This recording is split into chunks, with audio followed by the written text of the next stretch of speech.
It was not the thunder that made me freeze on that empty road. It was the way the man never moved, not even when the wind tore sideways and the rain lashed against him like knives. When I turned to glance back, he was gone, but the umbrella was still there, slowly spinning on the wet pavement. It was the third night in a row of relentless rain, the kind that soaks through your shoes, your coat, your bones. I had just closed up the coffee shop for the night, and I decided to walk home. My apartment was only 6 blocks away, and I had made the trip 100 times. But that night felt heavier, darker. I kept my hood up and my head low, focusing on the splash of my boots against the glistening sidewalk. The street lamps flickered with every gust of wind. The whole neighborhood was unusually quiet. No cars, no dogs barking, no TVs humming behind curtained windows. Just rain. Halfway down the block, I saw him. He stood under a flickering lamp near the intersection, tall, motionless.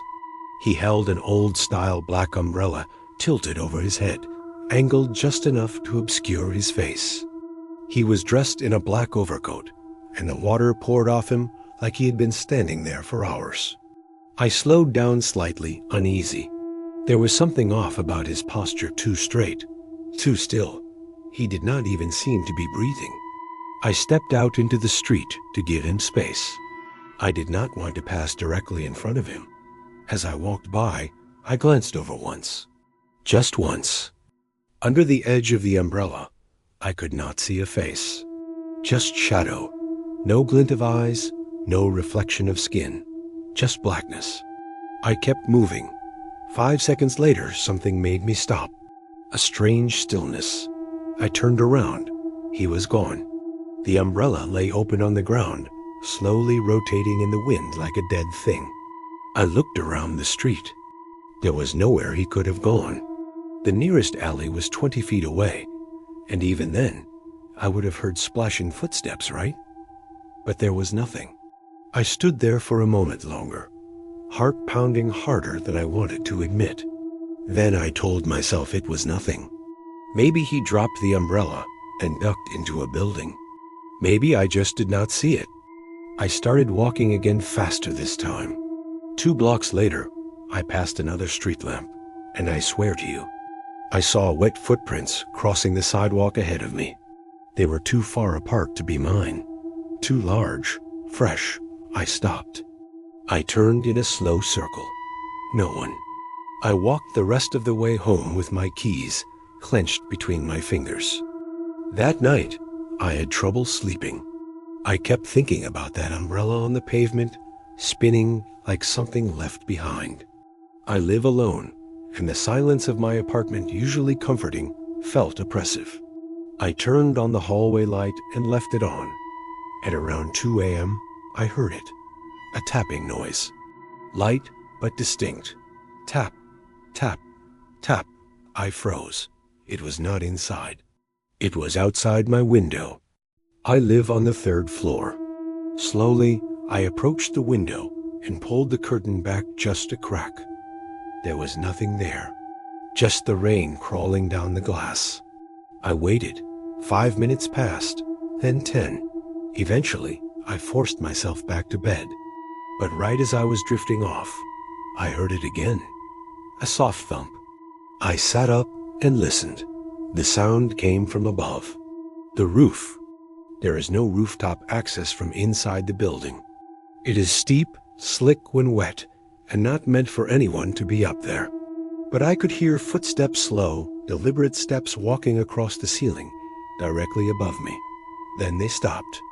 Right over my bed. I did not sleep the rest of the night. The next day, I asked the building manager if someone had gone up to do maintenance. He shook his head. No one touches the roof during storms, he said. Too dangerous. I wanted to believe him. I really did. But that night, as the storm rolled in again, heavier than before, I made sure to lock every window and bolt the door. I even pulled the blinds shut. I sat in the living room with every light on, trying to drown out my anxiety with a movie playing too loud. Then the power went out. Just like that silence, The TV blinked off. The lights vanished. Only the sound of rain remained. And under it, I heard something else. The wet sound of footsteps. Closer than they should have been. I walked toward the hallway window and peeked out, heart hammering. Standing in the middle of the sidewalk right under the same flickering lamp was the umbrella. Just the umbrella. Spinning. No one was holding it. I backed away. Suddenly, my phone lit up. One new notification. An image. No message. It was a photo of me. Taken from outside my window. Taken moments ago. I dropped the phone and ran to the window again, but no one was there. Just the umbrella, still spinning.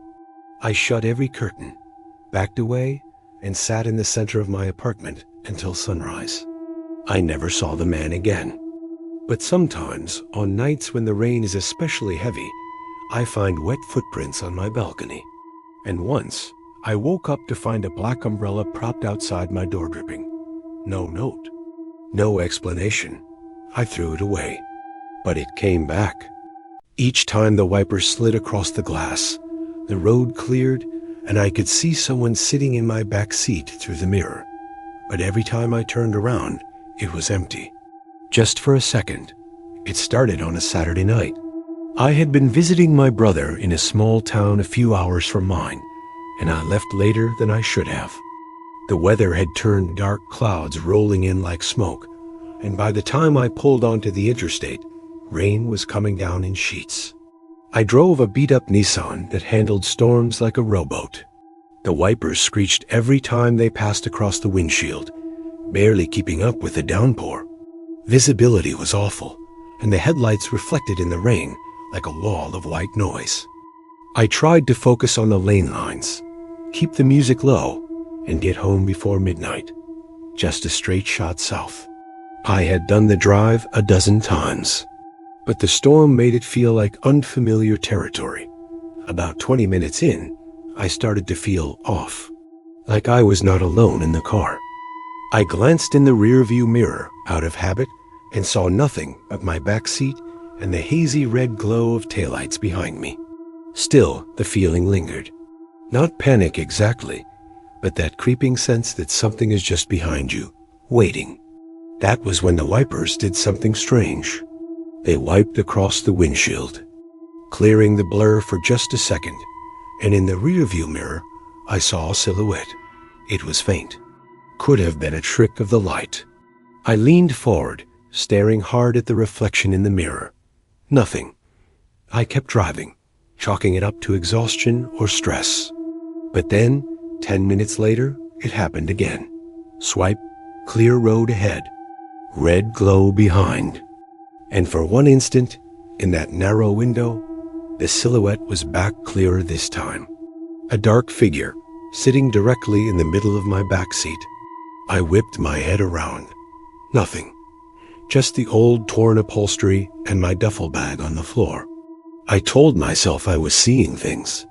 Maybe my jacket on the seat was bunching up weird. Maybe the storm was messing with the lights. Still, I adjusted the mirror, turned up the heater, and tried to laugh it off. But it kept happening. Every few minutes, like clockwork, the figure would appear again, always when the wipers passed, always in the exact same place. Closer. It was like watching a frame-by-frame slideshow of something approaching me inch by inch with every wipe of the glass. The worst part? My eyes began to memorize the shape. Shoulders hunched. Head tilted slightly to the side. No facial details, just the unmistakable suggestion of a person staring straight ahead. I pulled over. Rain pelted the car like gravel. I turned on the dome light, grabbed my flashlight, and got out to check the back seat. Opened the doors, looked under the seats, checked the trunk. Nothing. Just the storm. I stood there, soaked and shivering, staring into the empty interior, trying to figure out why the air inside the car suddenly felt warmer than out here. Like breath had been fogging it up from the inside. I told myself I was just paranoid, sleep deprived. I got back in and kept driving. But now, The wipers seemed slower, more deliberate. Each pass revealed the silhouette with more clarity than before.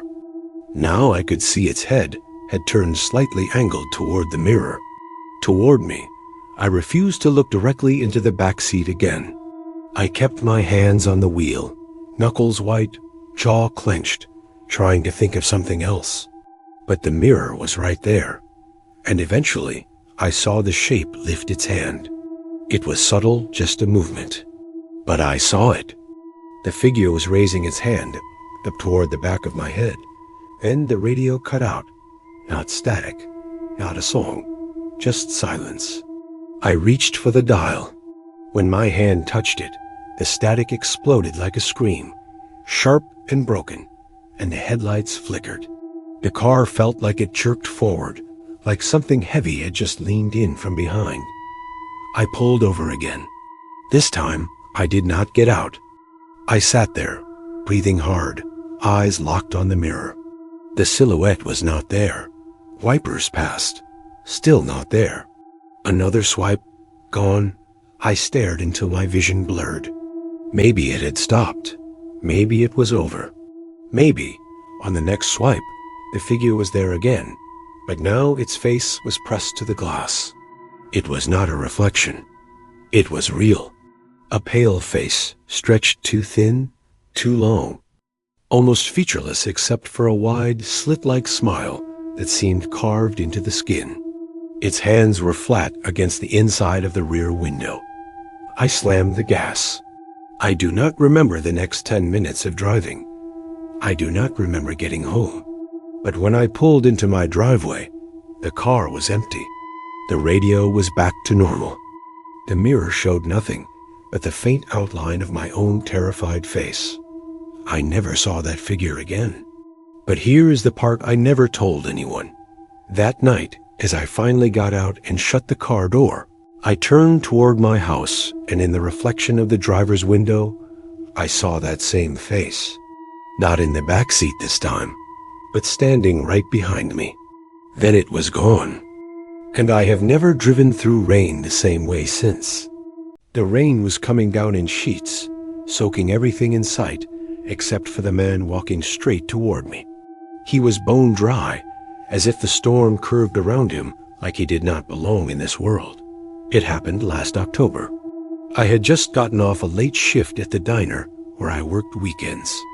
I remember checking the time as I zipped my jacket 1:17 a.m. The forecast had warned of heavy storms.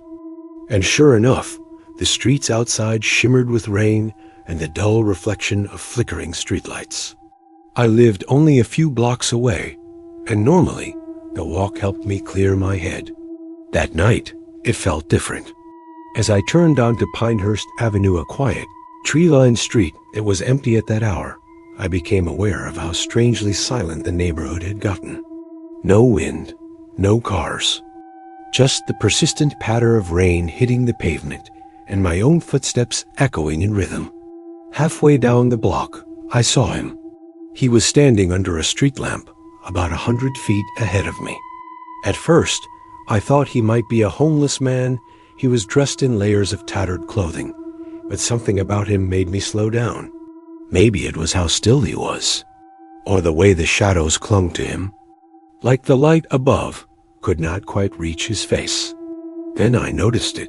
He was completely dry. The street around him shimmered with puddles. Rain hammered down from the trees, bounced off mailboxes, and ran down the windshields of parked cars, but not a single drop touched him. It was as if he stood beneath an invisible dome. His long, stringy hair hung straight down, not matted or wet. His jacket looked dusty, not waterlogged. The sidewalk under his boots was bone dry. I blinked, trying to make sense of it. I even took a step forward, squinting through the rain. And that was when he moved. He began walking slow, deliberate steps, heading straight for me. I froze. There was no reason to panic, I told myself. Maybe it was just some weird optical illusion. Maybe I was tired. Maybe he had been standing under an overhang I had not seen. But as he drew closer, I realized it was none of those things. I watched in disbelief as the rain seemed to part around him, like it physically curved away from his body, avoiding him by inches. The air around him shimmered strangely, like heat waves on asphalt, and then I saw his face. He was smiling, wide, way too wide. His skin was pale and stretched tight over his cheekbones. His eyes were glassy, fixed on mine. That smile never moved, like it was frozen in place. Not joyful, not even threatening, just wrong, like he had been smiling like that for a long time. I turned and walked quickly back the way I came. I did not run. I did not want to give him a reason to chase me. But I picked up my pace, the sound of my shoes splashing in puddles echoing louder in my ears. After a few yards, I glanced back. He was still following me. Same pace, same smile, same dry, untouched bubble around him. My house was only 2 blocks away now. I cut across a neighbor's yard and ducked between 2 hedges to take a shortcut through the alley. It was darker there, but I figured if I broke his line of sight, maybe he would lose interest. Maybe he would just disappear, or I would wake up and laugh it off. But I did not laugh. Halfway through the alley, I stopped cold. There he was, standing at the other end, still dry, still smiling. There was no way, no shortcut he could have taken. I had not seen or heard anyone move ahead of me. The alley was fenced on both sides. He had not run past me. He had not turned a corner. He had just appeared. I slowly backed out of the alley, my heart pounding so hard I thought I might pass out. I bolted through backyards, slipped on wet grass, tore my jeans on a chain-link fence. By the time I reached my front porch, I was shaking so badly I could barely get the key in the lock. Once inside, I locked every door and window and turned off the lights. I pressed my back against the door and listened. Nothing. I waited for hours, just staring out through the slit in my blinds. The rain continued, but I saw no sign of him. Eventually, around 5 a.m., the storm passed. I told myself it had been a hallucination. Stress, lack of sleep, maybe a stranger playing a prank. But the next night, I heard footsteps outside my window. Slow, heavy, wet. I live on the 2nd floor. I pulled the curtain aside and looked down. He was there, standing perfectly still on the lawn, looking up at me. Still dry, still smiling. It has been weeks now. I have moved, changed numbers, deleted every photo of my old neighborhood. But every time it rains, I swear I can feel someone watching me from just out of sight. I hear footsteps that stop the moment I turn around. Doors creak open when no one is there. And sometimes only when it storms, I look out the window and see wet footprints leading to my front steps. But no one ever knocks. The storm knocked out the power, and I lit a candle to check for flooding in the basement. The stairs creaked louder than usual, but what scared me more was the sound coming from below. Something slow, wet, and breathing. The storm started around 8 p.m., just as I was heating up dinner. The rain had been falling steadily all day, but now it was relentless. Fat droplets pounded the roof like fists, and thunder cracked so hard it shook the windows. I live alone in a small, older house on the edge of a wooded area, nothing fancy, but it has a basement, and in weather like that, the basement always worries me. Sure enough, around 9:30, the power cut out with a loud pop, and everything went black. I waited a few minutes, thinking maybe it would flicker back on. When it did not, I grabbed my phone to use as a flashlight. That was when I remembered I had left it charging in the kitchen. I fumbled in the dark until I found a box of matches and an old jar candle. The flame barely lit more than a few feet ahead of me, but it was better than nothing. The wind was howling outside, and the sound of the rain had changed. It was no longer just drumming the roof. It was dripping inside. I followed the sound to the top of the basement stairs. There was a thick, cold draft pushing up from below, and the dripping had become a soft, sloshing noise. I cracked the door fully open and held the candle out. The light only reached a few steps down, but I could tell something was wrong. The air smelled strange like metal and mildew. Not the usual damp basement smell. Worse, I started walking down the steps carefully. They creaked more than usual, and each one seemed to echo as if the basement had grown cavernous overnight. When I reached the bottom, I stepped into a puddle. I gasped and nearly dropped the candle. The water, or whatever it was ice cold and thicker than it should have been. It clung to my shoes, slick like oil, and smelled. Wrong. Not sewage, not mold. More like something decaying, something that had been left too long in the dark. I moved the candle closer to the floor. That was when I noticed the puddle was not coming from a corner. Like before, it was forming in the center of the basement. Like it was rising up from the concrete itself. I stepped back, trying not to slip. Then I heard it, a breath. It was faint at first, like someone exhaling underwater. Then another. Then another. Slow, measured, just beneath the surface. I stood frozen, listening. It was definitely breathing. The puddle pulsed, rippling slightly outward with each exhale. I held the candle tighter and stepped back again. The air around me grew colder. Then something moved. Just beneath the dark liquid, something shifted. Not like a current, like something was pacing. I could see the ripples patterning back and forth, like whatever was down, there was circling slowly. I whispered aloud, more to myself than anything else. What is this? The breathing stopped. And then, as if it had heard me, I heard a wet slap like a hand hitting the floor, and the puddle spread violently in every direction. I bolted up the stairs, nearly slipping on the slick wood. I slammed the basement door shut and jammed a chair under the handle. My heart was pounding, and the candle flame flickered wildly. Then the house went quiet. No wind, no thunder. Even the rain seemed to pause. I backed away from the door. My skin was freezing.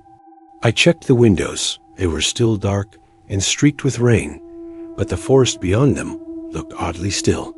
Suddenly, I heard a knock. Not at the front door, not at the windows, from the floor.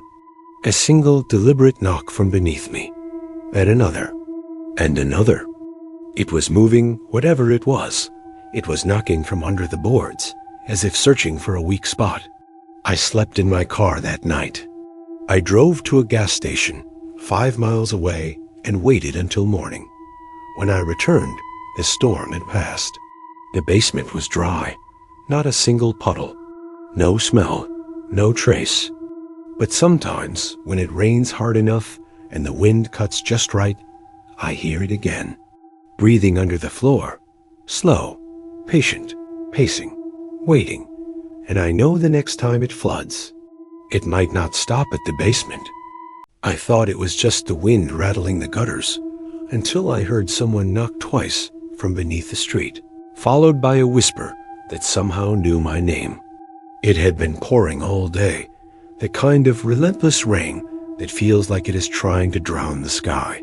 The gutters around my neighborhood had turned into rivers, and the storm drain at the bottom of my sloped driveway looked like a bottomless mouth, sucking in anything the water dragged along.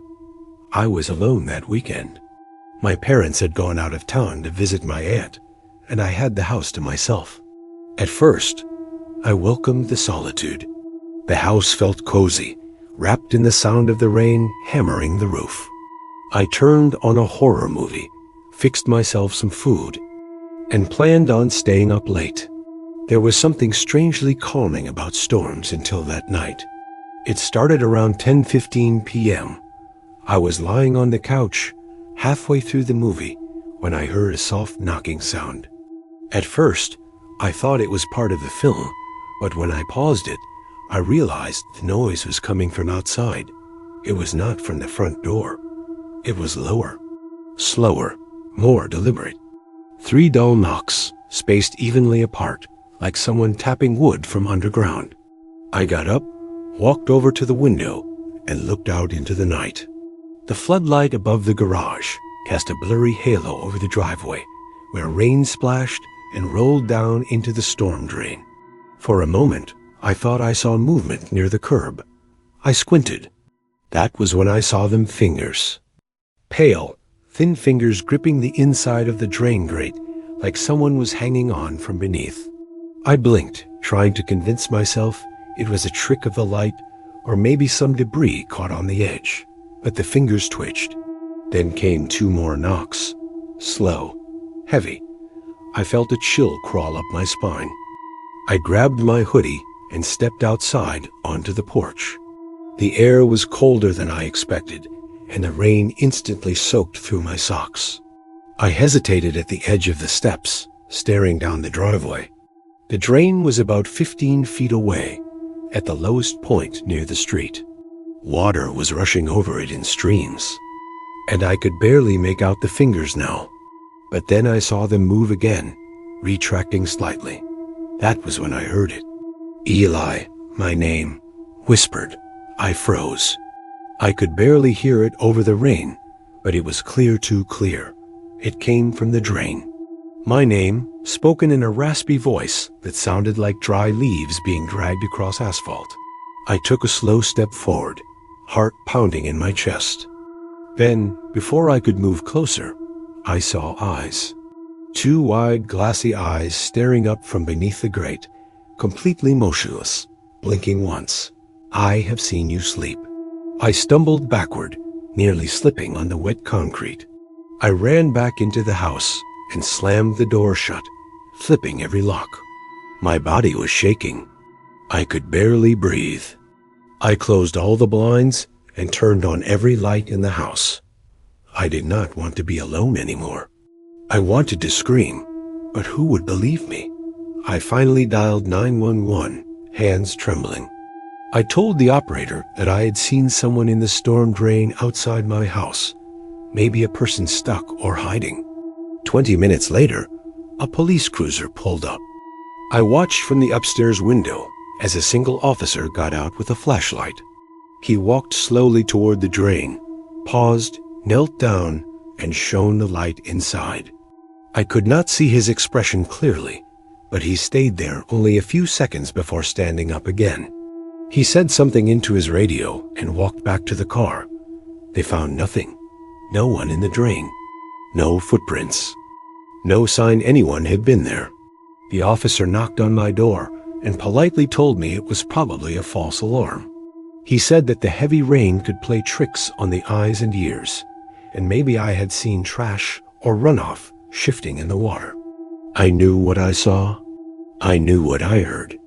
Later that night, around 2:11 a.m., I was lying in bed, still unable to sleep. My mind kept replaying that voice, that stare. The wind had died down a bit, but the rain continued, softer now. Just as I started to doze off, I heard it again. Knock, knock. 2 slow, muffled knocks. Only this time, it did not come from outside. It came from the floor beneath my bed. My bedroom sits directly above the basement. I froze. For nearly a full minute, I did not move a muscle. I held my breath, listening. That was when I heard it breathing. Faint, wheezing, like something breathing through its teeth. I wanted to scream. I wanted to run, but I could not bring myself to move. The air in the room felt thick. Then came another whisper, closer now. Eli, I have seen you sleep. I stayed in my bed the rest of the night, too afraid to move, eyes locked on the door. I never went down into the basement after that. The next morning, I sealed the door shut with furniture. I told my parents something was wrong with the wiring down there. I never told them what really happened. To this day, every time it rains, I hear it again. Sometimes from the basement, sometimes from the vents, once even from my closet. Knock, knock, and always that voice. Dry, patient, unseen. Eli, I am still watching. It always starts with the rain. Not the thunder or the wind, just the soft, relentless tapping on the roof, and the shape of a man who should not be there. I live on the edge of town, where streetlights grow scarce and the dark takes over quickly once the sun slips behind the hills. My driveway stretches out like a narrow tongue of asphalt, disappearing into the trees near the road. It is long enough that anything standing at the very end looks like a shadow. If not for the rain, I probably would have never noticed him at all. The first time I saw him was during a late October storm. I was up late watching a documentary with the windows open just a crack. That was when I noticed movement through the droplets, racing down the glass. I thought maybe it was an animal by the tree line, but then I realized it was a man. A man standing completely still, facing the house. I stared at him for a long time. He did not move, not even a little. No umbrella, no jacket. Just standing there in the pouring rain, like he was waiting for something. I did what most people would do. I turned on the porch light. But the moment I did, he was gone. Just vanished. I told myself the darkness had played tricks on me. But then it happened again and again. Each time it rained. Sometimes it would be in the early morning. Sometimes at night. Once, at 3 a.m, I opened the curtain to check, and there he was, same silhouette, same posture, like he had been copied and pasted onto my driveway. I never saw him arrive. Never saw him leave. A few times, I called the non-emergency line. The officer who came out said he could not see any footprints or signs that someone had actually been there, but he was polite. Told me to keep the doors locked and maybe get a camera system, so I did. I bought 2 cameras, one facing the driveway, the other watching the porch. The following week, there was another storm. That night, I sat up watching the live feed on my phone. The driveway was slick, reflecting the rain like a sheet of glass. Just after 11 p.m., I saw him again, clear as day in the camera's grainy night vision. A tall figure at the end of the driveway. Still, so still. I stared at him through the screen for nearly 15 minutes. And then the camera glitched just a second. A blink, and when the image returned, he was gone. I rewound the footage. It cut out just before he disappeared. No motion. No sound. Just ... gone. What unsettled me most was the second camera. When I checked the feed from the porch cam, just out of paranoia, I saw something new. Muddy footprints. Not just 1 or 2, but an entire trail. Fresh, wet prints starting from the grass, leading up the porch steps, and stopping right at the front door. No one knocked. No one rang the bell. I looked out the peephole. Nothing was there. The next morning, after the rain stopped, I went outside. There were no footprints anywhere. Not on the driveway, not in the grass, not on the porch. As if they had been washed away before I woke up, but the porch overhang would have kept the prints dry. I started sleeping with the blinds shut after that. Rainstorms made my stomach turn. I could not relax. I unplugged the camera system. I told myself I was obsessing, feeding some irrational fear. I avoided even looking out the window during storms. But last week changed everything. It had been raining for hours, hard enough to drown out the sound of the TV. I had turned all the lights off, lying on the couch in the dark, trying to sleep. That was when I heard the creak. Not outside. Inside, wood bending under weight. Like someone slowly stepped across the floorboards in the hallway. I froze. The rain should have covered any exterior noise, yet that step had been so clear, so close.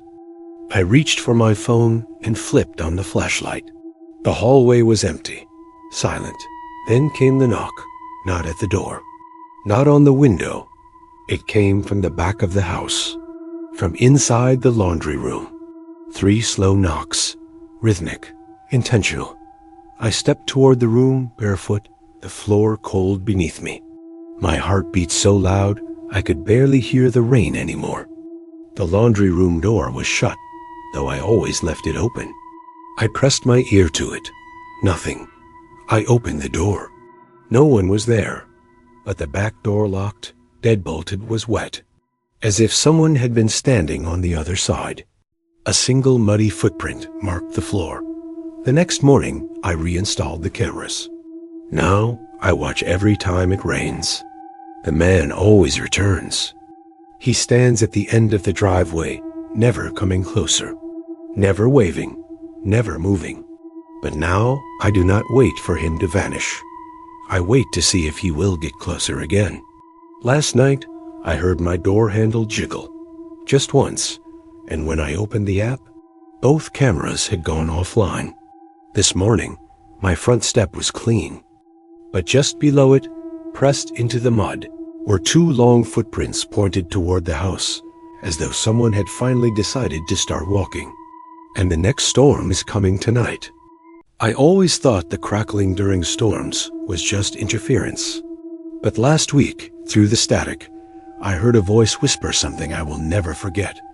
He is not your baby. And the worst part? I was already holding my son. It started about 6 months ago, after we moved into an old colonial house just outside a sleepy New England town. The kind of place where the streetlights are few and the woods press up close to your backyard. My son, Henry, was only 9 months old at the time, and we had a baby monitor set up in his room so I could keep an ear on him from downstairs. Most nights were uneventful, but when it rained, especially during thunder, something strange would happen. The monitor would fill with static. Not the normal soft hiss, but a crackling, popping kind of noise, like something was struggling to push through the sound. I assumed it was just the storm interfering with the signal. Nothing supernatural. Until last week. That night, a storm rolled in just after 10 p.m. Heavy rain battered the windows.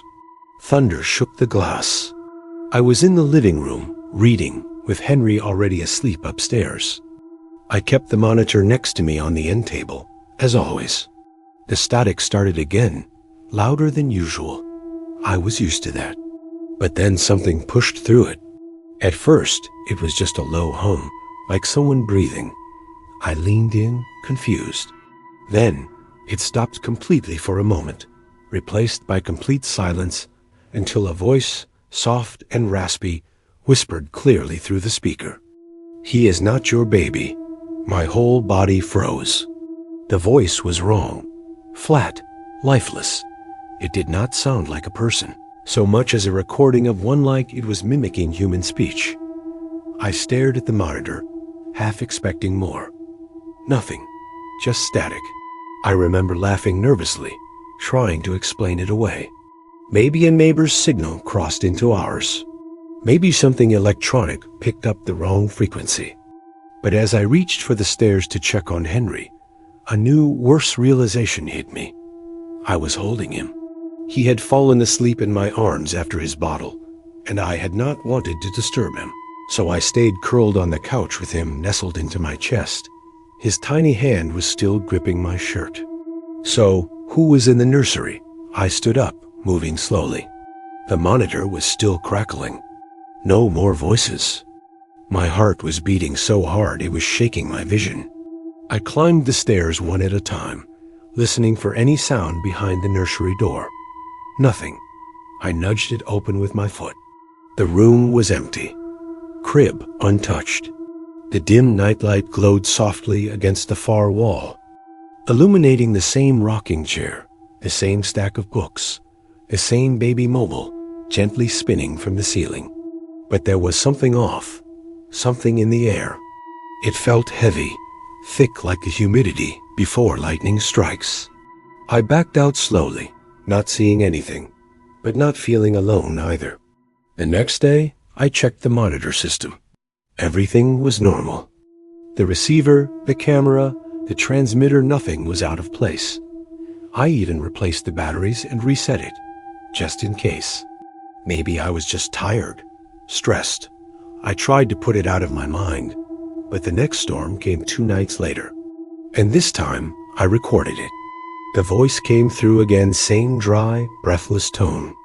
This time, it repeated the same phrase over and over, like it was stuck. He is not your baby. He is not your baby. He is not your baby. I played the recording back a dozen times. I checked the footage from the camera feed. Nothing. No movement. No sounds in the room, but the audio picked it up clear as day. I even tried analyzing it using an online sound tool. No matches. Not radio interference. Not a neighbor's baby monitor. Whatever it was inside the signal itself. I did not sleep that night. I kept Henry with me and unplugged the monitor. But at exactly 3:11 a.m., I woke up.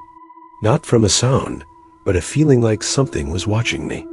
I turned to the window and saw a flash of lightning. And for the briefest second, I swear I saw the outline of a face on the other side of the glass. Pale, expressionless, just watching. I rushed to the window, yanked the curtains, and stared out into the dark. Nothing, just rain and trees. The next morning, I found something on the nursery floor. It was a baby sock, old, stained with mud, but not Henry's. The material was different. Hand-stitched, too small even for him. I had never seen it before. And the floor around it? Wet. There was no water damage in the ceiling. No leaks. No open windows. But somehow, the sock was soaked. I packed up the monitor and threw it out that day. We have not used one since. But every time it rains, I still get nervous. I still check the crib 3 or 4 times a night. And last night, it happened again. No monitor. No audio equipment. Just me and Henry asleep in my bed because I no longer trust anything else. And at 3:11 a.m., I woke up. Not from a voice, not from thunder, but because Henry sat up on his own, pointed toward the nursery, and said clearly, "He is waiting." And then he smiled. But it was not his smile.